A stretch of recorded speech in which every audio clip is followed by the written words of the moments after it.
Caroline had always admired Pope Francis, seeing him as a beacon of hope and compassion. But what she uncovered about him shook her to the core. A secret so deep, it had the power to change everything. How could someone so beloved be hiding something so dark? The truth that Leavitt revealed will leave you questioning everything you thought you knew about the Pope. Stay tuned, because this revelation is bound to take you by surprise. The world had always admired Pope Francis for his humility and compassion, but there's a side to him that few have ever seen, and that's where John Leavitt, an investigative journalist with an impeccable reputation, stepped in. His quest for truth was not driven by fame or fortune, but by a deep desire to unveil the mysteries of one of the most powerful figures on earth. Leavitt was no stranger to high-profile investigations. With years of experience in digging through layers of political and religious corruption, he had built a name that spoke volumes in the world of investigative journalism. But what made this investigation different from the rest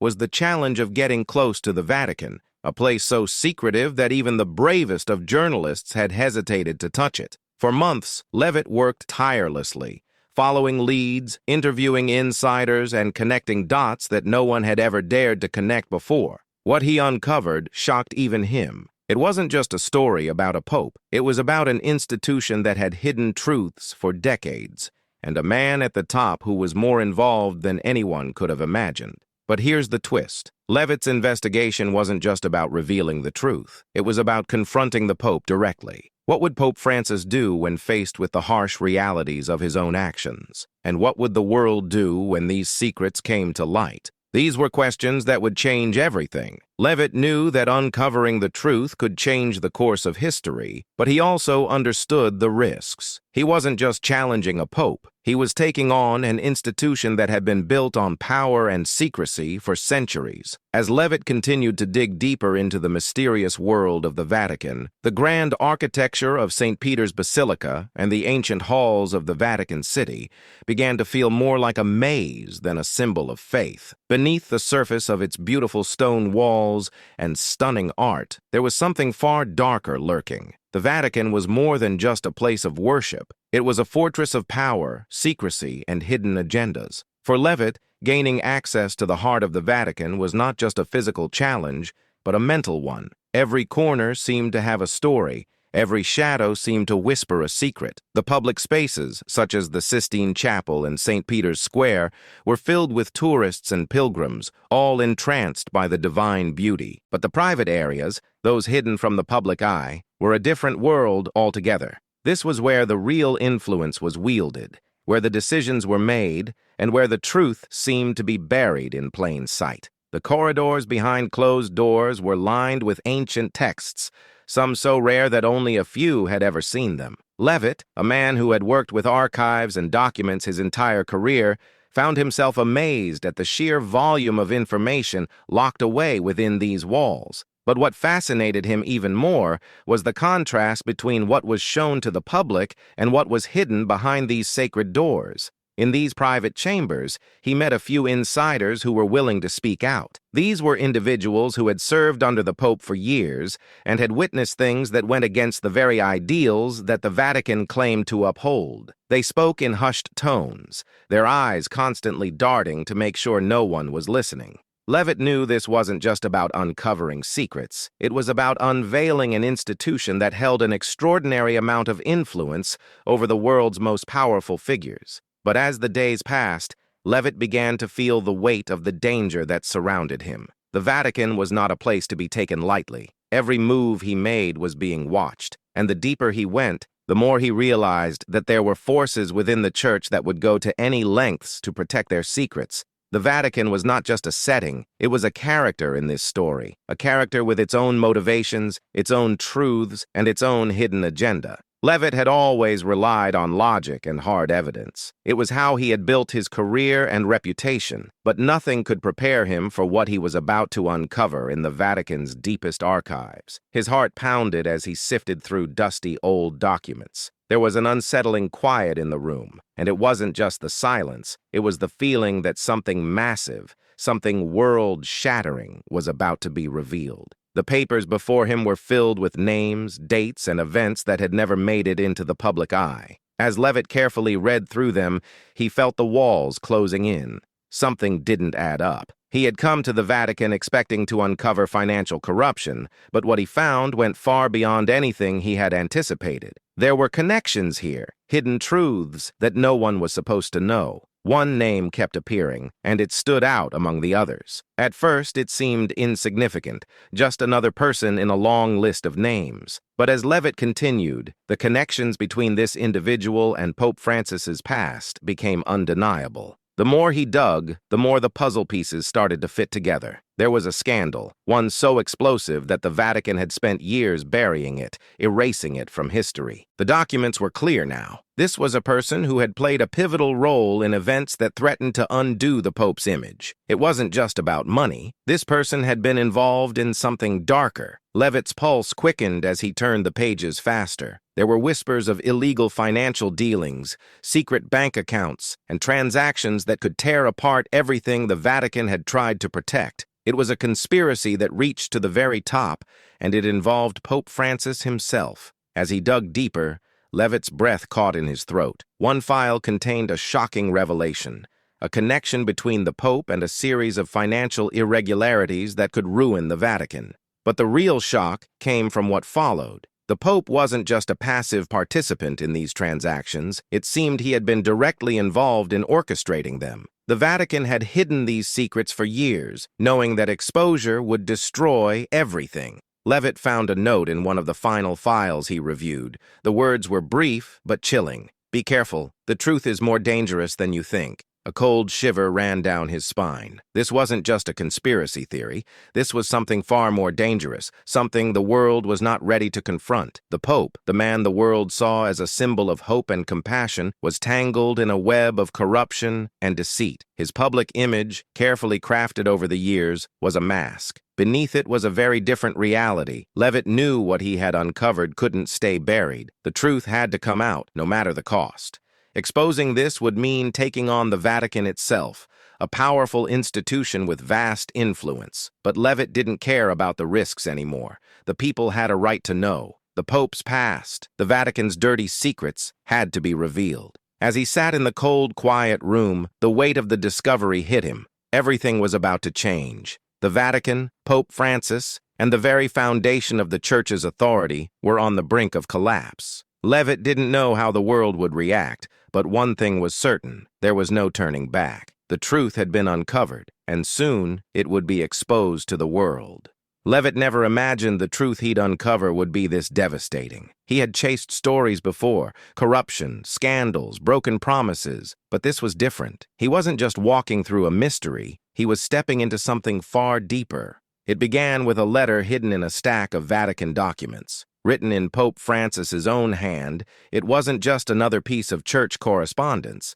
It was a confession. In it, the Pope admitted knowledge of widespread child abuse within the church. But worse, he had chosen silence. The letter revealed how the Vatican actively covered up hundreds of cases, not to protect victims, but to protect itself. Leavitt's hands trembled. This wasn't just politics or greed. This was betrayal. The Pope, seen by millions as a humble reformer, had known the truth and done nothing to stop it. Children had suffered while the church stood by, and the man at the top had signed off on the silence. More documents followed. Internal memos showed how victims who spoke out were dismissed as liars or mentally unstable.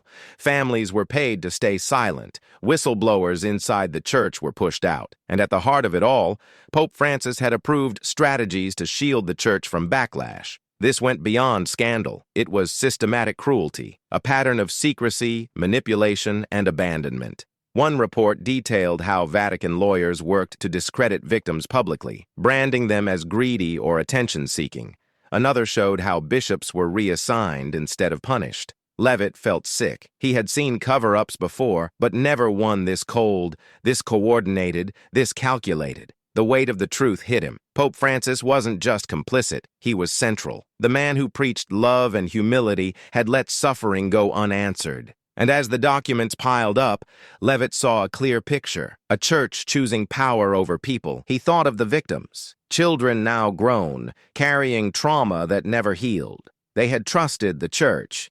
They had looked for justice. But the door had been shut on them again and again. And now, Leavitt held the evidence. How would the world react to this? Could they accept that the man they saw as a beacon of hope was hiding such a dark truth? Leavitt stared at the final page. It was a summary, handwritten by a cardinal, noting the Pope's decision not to pursue certain investigations. Reputation must be preserved, it read. It wasn't just a line, it was a sentence passed on hundreds of innocent lives. In that moment, Leavitt knew this story would change everything, not just for the church, but for anyone who still believed in it. The truth was too big to ignore, too painful to forget. This wasn't just journalism, it was justice, and it had to be told. Leavitt sat in silence, asking the same question over and over. Why? Why would the Vatican hide something so terrible? The answer wasn't simple. It was built on decades of fear, power, and image. The Catholic Church is one of the oldest institutions on earth. For many people, it's not just a religion, it's their whole identity. And at the center of it is the Vatican, a place seen as holy, untouchable. If the truth came out, it wouldn't just hurt the Pope, it could shake the faith of millions. That's what made the truth so dangerous. Leavitt discovered a chain of internal meetings, notes from secret councils attended by the highest church officials. The topic? Preserving the church's legacy. Again and again, the words repeated. Reputation before scandal.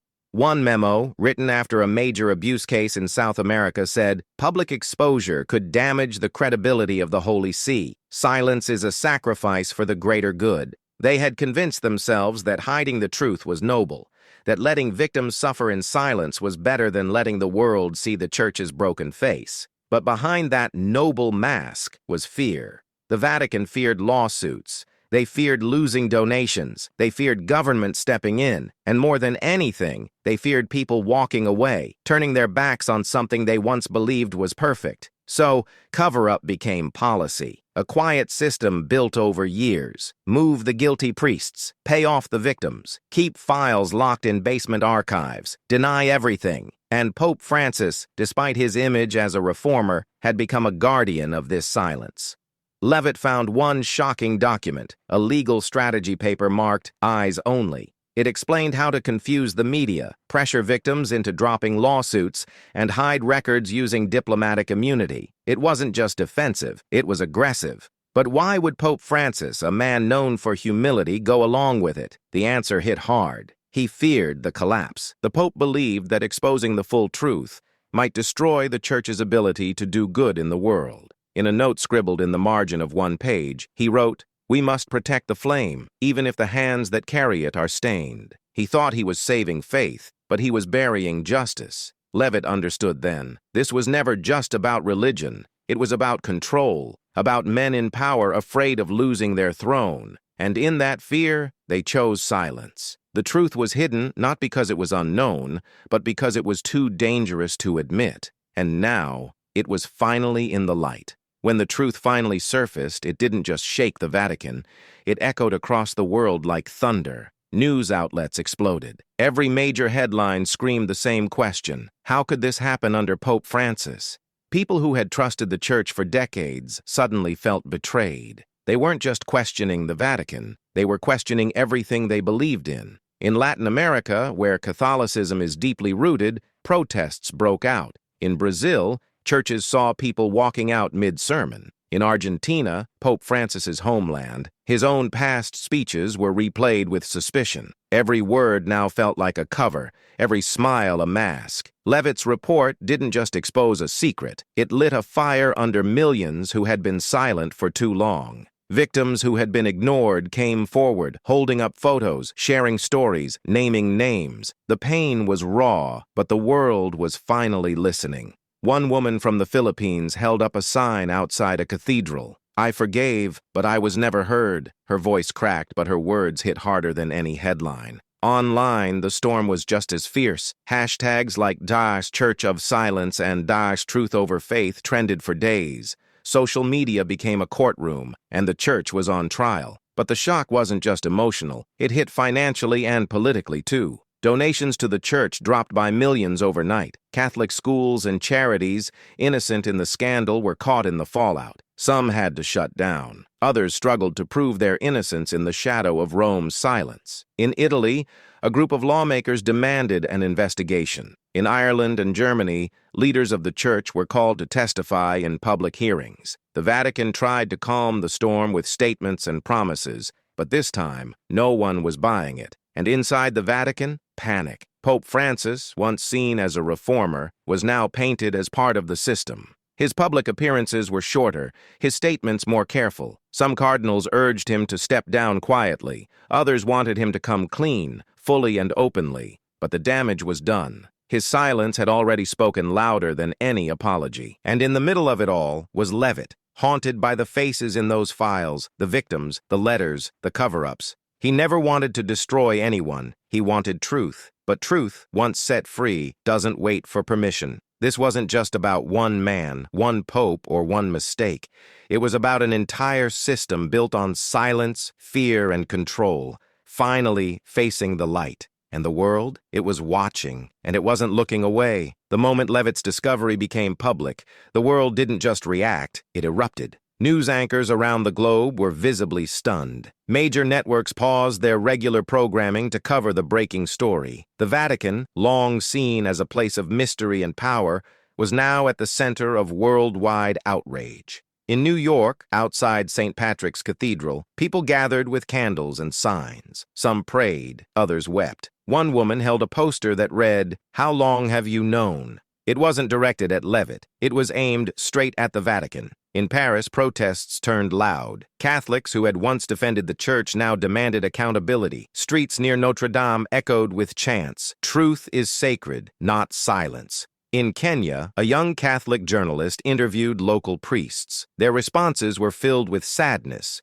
but also shock. Many of them had believed Pope Francis was a true reformer. Now they weren't sure what to believe. Across Asia, where Christianity is growing, believers were left confused. Was this the same pope they had seen on TV, smiling, preaching love and forgiveness? If so, how could he have remained silent? Even within the church, reactions were split. Some bishops stood by Francis, saying he may have had his reasons. Others, quiet for years, finally spoke out. One in Chile said on live television, "If this is true, then the silence was not holy. It was harmful." On social media, the reaction was explosive. Millions of people shared clips from Leavitt's documentary. Comments poured in by the second. Some praised him as a hero. Others couldn't believe it had taken so long for the truth to surface. Vatican exposed, Leavitt files, and voices unheard all trended within hours. World leaders weren't silent either. Canada's Prime Minister called for a global investigation into church records. Ireland's president said this wasn't just about faith, it was about justice. And in the U.S., senators from both sides of the aisle demanded a formal statement from the Vatican. But perhaps the most powerful reaction came from the people, the everyday believers. Some removed crosses from their walls, unsure how to separate faith from betrayal. Others wrote letters, not to the church, but to victims, apologizing on behalf of a system they didn't control. In a small town in Argentina, a group of elderly women, devout Catholics their whole lives, gathered outside a chapel and cried together. One of them whispered, "He was our pope, our own, but now we're not so sure." The church had survived scandals before, but this time felt different. This time, the world didn't just want statements, it wanted change. With the world shaken by Leavitt's discovery, a single question began echoing everywhere. What now? For Pope Francis, the pressure was heavier than ever. For years, he was seen as a symbol of hope, compassion, and reform. But now, his silence over the painful truth had cracked that image. People wanted answers, but even more than that, they wanted action. Inside Vatican walls, emergency meetings were held behind closed doors. Cardinals flew in from around the world. Security around the Pope was quietly increased. The Vatican press office stayed mostly silent, issuing only a short statement. "We are reviewing the claims and will respond accordingly." But silence no longer worked. Sources close to the Vatican revealed that Pope Francis was in deep reflection. He was reportedly heartbroken and torn between defending the church and facing the consequences. But the public didn't want emotions. They wanted responsibility. In a surprising move, the Pope scheduled a global address. The world watched, holding its breath. He appeared in a plain white robe, no golden chair, No choir, no ceremony, just him, tired, honest, and unguarded. He admitted he knew part of the truth. He admitted he stayed silent. He said he believed it was for the greater good, but now understood that silence only caused more harm. The response was mixed. Some praised his honesty. Others said it was too little, too late. Victims of the cover-up weren't impressed by words. They wanted reform. So, what happens next? The Vatican is now facing the biggest internal review in its modern history. External investigators, including former judges and independent journalists, have been given access to church archives. Their goal? To uncover the full scope of what was hidden and who helped hide it. There's also talk of major structural changes. Some bishops are pushing for laws that would require full transparency within all dioceses. Others are calling for the Pope to step down. Yes, you read that right. For the first time since Benedict XVI resigned in 2013, real conversations are happening inside the Church about whether Pope Francis should follow the same path. But Francis isn't rushing any decisions. In fact, he's reportedly working on a final reform package, a set of new laws, actions, and public trials to clean the Church from within. Insiders say this may be his last mission as Pope. The big question is, will the world trust him enough to let him do it? Meanwhile, Catholic communities around the world are divided. Some are holding firm in their faith, believing this storm will lead to renewal. Others are walking away, feeling betrayed. Priests are caught in the middle, many unsure how to defend their church when they themselves feel misled. Young Catholics especially are demanding more. They don't want vague apologies or symbolic change. They want real accountability, transparency, and protection for the future. And what about Leavitt? He's now seen as a whistleblower, a truth seeker. His life has changed forever. He's been offered security, interviews, and awards, but he's kept quiet. Sources close to him say he's preparing something even bigger, a follow-up, a deeper look, because while this chapter is coming to an end, the real story of change is just beginning. When a truth this powerful comes to light, it doesn't just end with shock. It leaves behind lessons, ones that can't be ignored. The first and clearest lesson? Silence is not safety. For years, important people inside the Vatican believed that hiding the truth would protect the Church. They thought covering up pain, burying mistakes, and avoiding public shame would keep faith alive. But instead, that silence built a wall between the people and their trust. In the end, the truth came out anyway, and it hurt more because it had been hidden for so long. The second lesson? No one is too big for accountability. Even a figure as respected as Pope Francis, someone loved across the world for his kindness and openness, was not free from scrutiny. His choices, or lack of them, had consequences, and those consequences affected millions of lives. This taught the world that respect and responsibility must go hand in hand. Being loved doesn't mean being untouchable. The third lesson? Courage can come from unexpected places. Leavitt wasn't a priest or a politician. He wasn't trying to get famous. He was just a man with information and a conscience. It took incredible courage to speak up, especially knowing the power of the people he was going against. But that courage started a movement. It gave others permission to speak. It shook the ground beneath one of the oldest and strongest institutions in the world. And finally, the biggest lesson? Truth can lead to change. Yes, it hurts. Yes, it divides. But truth also opens the door to healing, to renewal, to rebuilding something stronger, more honest, more human. Now, it's up to the people, the faithful, the leaders, the world, to decide what to do with that truth. Will they look away? Or will they rise, demand better, and write a new chapter? Because if one thing is clear, this truth didn't break the Church. It revealed the cracks. Now the world can finally see where to begin fixing them.